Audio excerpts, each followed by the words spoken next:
रामपुर एक ऐसा गांव था जहां समय जैसे थम सा गया था। सुबह खेतों में ट्रैक्टर की आवाज गूंजती और शाम का मतलब होता चौराहे पर हरबंस की चाय की दुकान।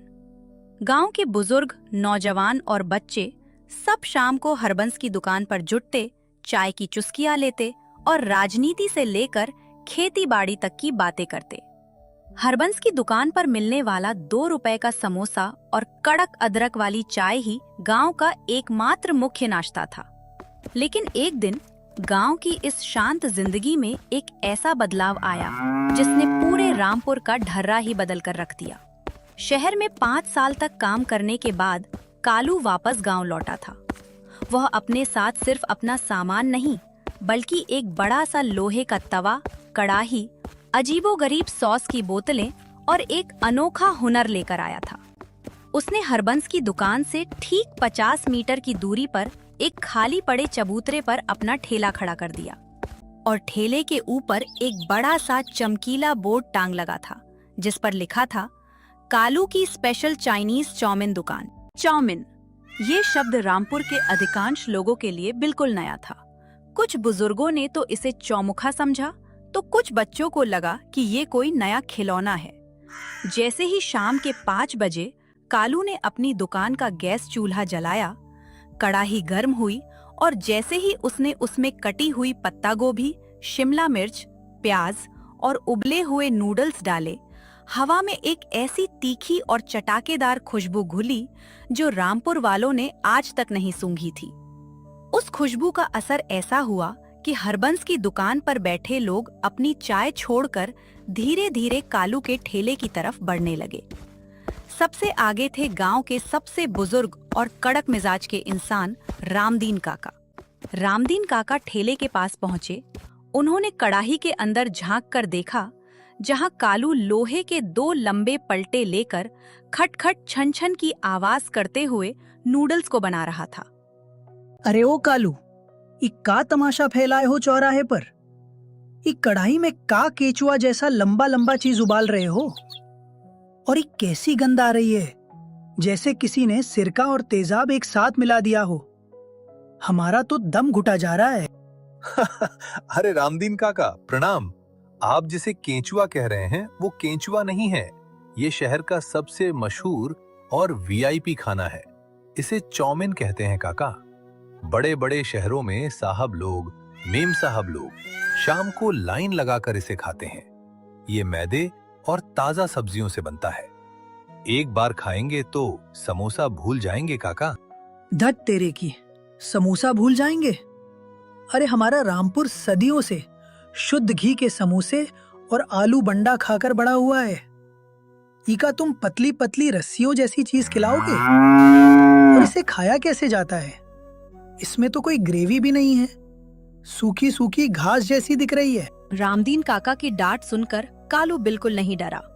उसने मुस्कुराते हुए काउंटर के नीचे से प्लास्टिक का एक अजीब सा चम्मच निकाला जिसमें आगे दांत बने हुए थे। उसने वो चम्मच रामदीन काका के सामने लहराया। काका, इसे खाने का तरीका भी वीआईपी है। इसे इस कांटे वाले चम्मच से खाया जाता है। ऐसे चाउमीन में फंसाकर गोल गोल घुमाकर मुंह के अंदर खींचना पड़ता है। गांव के लोग दूर दूर खड़े होकर ये बहस देख रहे थे। चाउमीन की खुशबू अब धीरे धीरे पूरे चौराहे पर फैल चुकी थी। हरबंस अपनी दुकान के काउंटर पर अकेला बैठा ये सब देख रहा था और उसकी ईर्ष्या साफ झलक रही थी। तभी भीड़ को चीरते हुए सुखिया भाई आगे आए। सुखिया भाई गांव के सबसे नामी पेटू थे। उनका नियम था, खाना अच्छा होना चाहिए, चाहे वो कहीं का भी हो। सुखिया भाई ने अपनी जेब में हाथ डाला, 20 रुपए का नोट निकाला और कालू को दे दिया। अरे हटाओ काका, आप तो हर नई चीज को देखकर भड़क जाते हैं। कालू बेटा, रामदीन काका की बातों पर ध्यान मत दो। खुशबू तो ऐसी है कि मेरे पेट के चूहे कुश्ती लड़ने लगे हैं। जरा हमारे लिए एक प्लेट कड़क मसालेदार चाउमीन लगाओ तो सही। देखे तो सही कि शहर वाले ऐसा क्या खा रहे हैं जो हमारे गांव में नहीं है। ग्राहक मिलते ही कालू के चेहरे पर चमक आ गई। कालू ने चंद मिनटों में गर्मा गर्म भाप उड़ती हुई चाउमीन को पत्तों के एक दोने में निकाला, ऊपर से थोड़ा सा सिरका और हरी मिर्च डाली और बड़े अदब से सुखिया भाई की तरफ बढ़ा दिया। उसके साथ उसने वही कांटे वाला चम्मच भी दिया। पूरा गांव अब सुखिया भाई के चेहरे को ऐसे देख रहा था जैसे वे कोई बड़ा वैज्ञानिक प्रयोग करने जा रहे हों। देख ले सुखिया, सोच ले, अगर पेट खराब हुआ तो वैद्य जी के पास हम नहीं ले जाएंगे। ये चीनी खाना तुम्हारे पेट में जाकर बैठ जाएगा। काका, ऐसा खाना बड़े नसीबों से मिलता है। आप रहने दीजिए, पर मैं तो खाऊंगा, फिर चाहे जो भी हो। सुखिया भाई ने चम्मच को उठाया और चाउमीन का एक बड़ा सा गुच्छा चम्मच में फंसाया और उसे अपने मुंह के पास ले गए। फिर उन्होंने एक जोरदार आवाज के साथ सड़प पूरी चाउमीन मुंह के अंदर खींच ली। कुछ सेकंड के लिए सुखिया भाई की आंखें बंद हो गईं। उनका मुंह लगातार चल रहा था। पूरे चौराहे पर सन्नाटा छा गया। सब उनके रिएक्शन का इंतजार कर रहे थे। अचानक सुखिया भाई ने आंखें खोली। उनकी आंखों में तीखेपन के कारण थोड़ा पानी आ गया था, लेकिन उनके चेहरे पर एक असीम आनंद का भाव था। तभी अचानक सुखिया भाई जोर से बोले, ओहो कालू भाई, तुमने तो कमाल कर दिया। क्या स्वाद है, तीखा, खट्टा, चटपटा। ऐसा स्वाद तो मैंने अपनी पूरी जिंदगी में नहीं चखा। ये जो काला वाला पानी तुमने डाला था ना, उसने तो स्वाद में 4 चांद लगा दिए। काका, आप बेकार डर रहे थे। ये केचुआ नहीं, ये तो साक्षात अमृत है, अमृत। सुखिया भाई का ये सर्टिफिकेट मिलना था कि मानो पूरे गांव का बांध टूट गया। ठेले के सामने अचानक धक्का मुक्की होने लगी। हर कोई अपनी जेब से पैसे निकालकर कालू की तरफ बढ़ाने लगा। बच्चों अपने माता पिता से जिद करना शुरू कर दिए कि उन्हें भी चाउमीन खानी है। कालू के हाथ हवा की गति से चलने लगे। पूरे चौराहे पर सिर्फ एक ही आवाज गूंज रही थी, सड़प सड़प। हर कोई नूडल्स को मुंह में खींचने की कला सीख रहा था। वहीं दूसरी तरफ हरबंस की दुकान पर सन्नाटा पसरा हुआ था। हरबंस अकेले बेंच पर बैठा मक्खियां उड़ा रहा था। उसकी कड़ाही में समोसे ठंडे हो रहे थे और चाय की केतली ठंडी पड़ चुकी थी। हरबंस का गुस्सा 7वें आसमान पर था। आने दो कल सुबह। इस कालू को मजा नहीं चखाया तो मेरा नाम भी हरबंस नहीं। गांव के लोगों की मति मारी गई है। शहर का कचरा खाकर बीमार पड़ेंगे तब पता चलेगा। 2 दिन का कोक है, फिर सब मेरे ही समोसे पर लौटेंगे। उस रात कालू की दुकान पर सारा माल खत्म हो गया। कालू बहुत खुश था। अगले 3-4 दिनों में रामपुर गांव में एक नया चलन शुरू हो गया। लोग दोपहर से ही शाम का इंतजार करने लगते ताकि वे चाउमीन खा सकें। जो नौजवान पहले खेतों में काम खत्म करके सीधे घर जाते थे, वे अब सज धज कर कालू के ठेले पर खड़े दिखाई देते। चाउमीन खाना गांव में एक स्टेटस सिंबल बन गया था। लेकिन इस चाउमीन क्रांति से हरबंस का धंधा चौपट हो चुका था। हरबंस ने अब एक चाल चलने की सोची। उसने रामदीन काका को अपने पाले में लिया, क्योंकि रामदीन काका अभी भी चाउमीन के सख्त खिलाफ थे।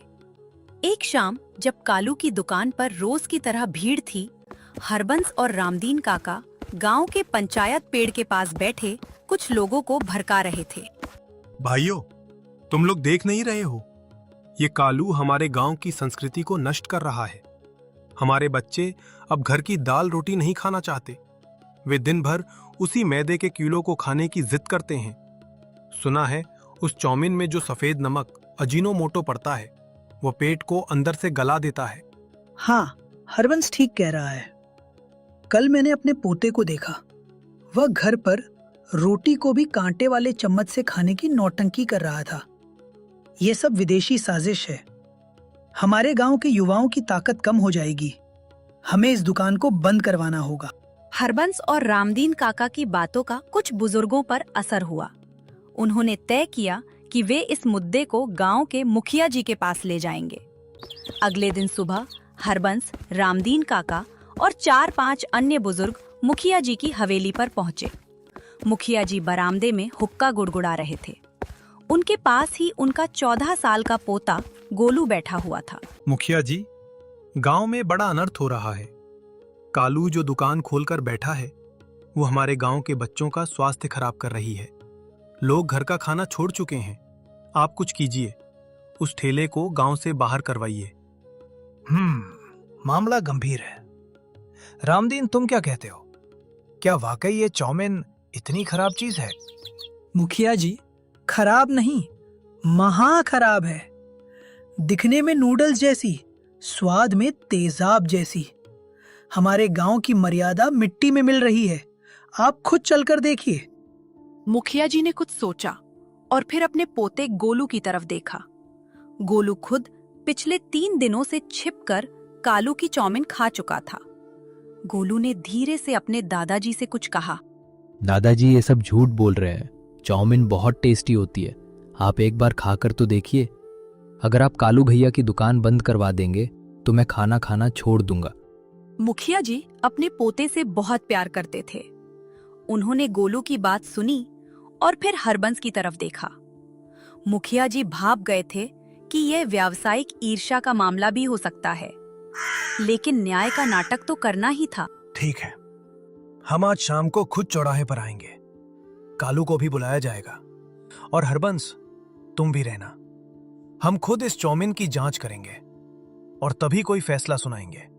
ये खबर पूरे गांव में आग की तरह फैल गई कि आज शाम को मुखिया जी खुद चाउमीन की दुकान का फैसला करेंगे। शाम के 5 बजते ही पूरा रामपुर गांव चौराहे पर इकट्ठा हो गया। कालू थोड़ा डरा हुआ था, लेकिन उसने हिम्मत नहीं हारी। उसने अपना ठेला साफ किया और मुखिया जी के आने का इंतजार करने लगा। हरबंस के चेहरे पर एक विजयी मुस्कान थी। उसे लग रहा था कि आज कालू का बोरिया बिस्तर बन जाएगा। ठीक 5:30 बजे मुखिया जी अपनी भारी भरकम काया के साथ चौराहे पर आए। मुखिया जी बैठ गए। पूरा चौराहा शांत हो गया। हाँ तो कालू, तुम्हारे इस खाने को लेकर गांव में बड़ी शिकायतें आ रही हैं। कहा जा रहा है कि तुम युवाओं को बीमार कर रहे हो और कुछ ऐसा खिला रहे हो जो हमारे समाज के खिलाफ है। तुम अपने बचाव में क्या कहना चाहते हो? मुखिया जी, मैं गांव का ही बेटा हूँ। मैं भला अपने ही भाइयों का बुरा क्यों चाहूंगा? ये चाउमीन मैदे की सेवइयां जैसी ही होती हैं। इसमें जो सब्जियां पड़ती हैं, पत्ता गोभी, गाजर, शिमला मिर्च, वे सब हमारे गांव के किसानों के खेतों से ही आती हैं। रही बात सॉस की, तो वह सिर्फ स्वाद के लिए है।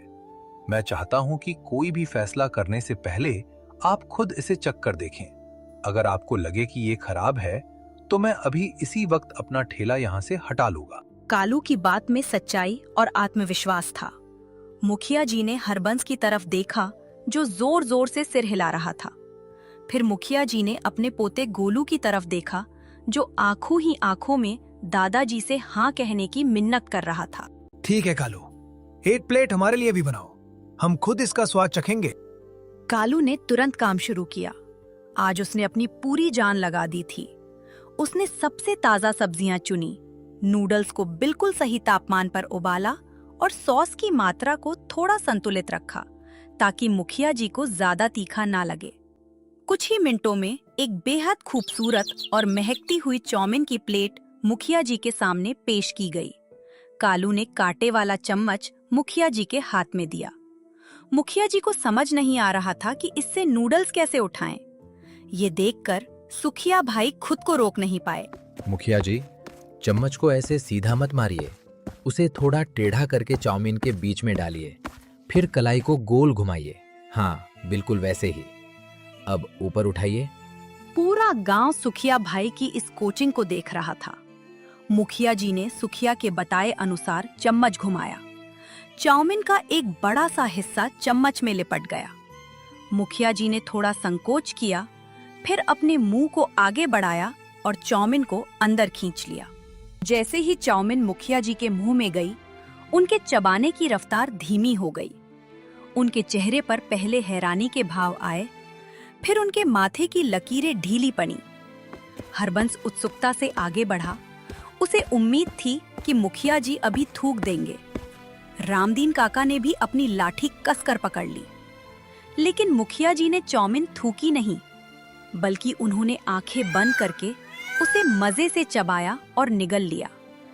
इसके तुरंत बाद बिना किसी के कहे मुखिया जी ने दोबारा चम्मच घुमाया और एक और बड़ा निवाला मुंह में डाल लिया। यह देखकर हरबंस का दिल बैठ गया। अद्भुत, बहुत ही अनोखा स्वाद है।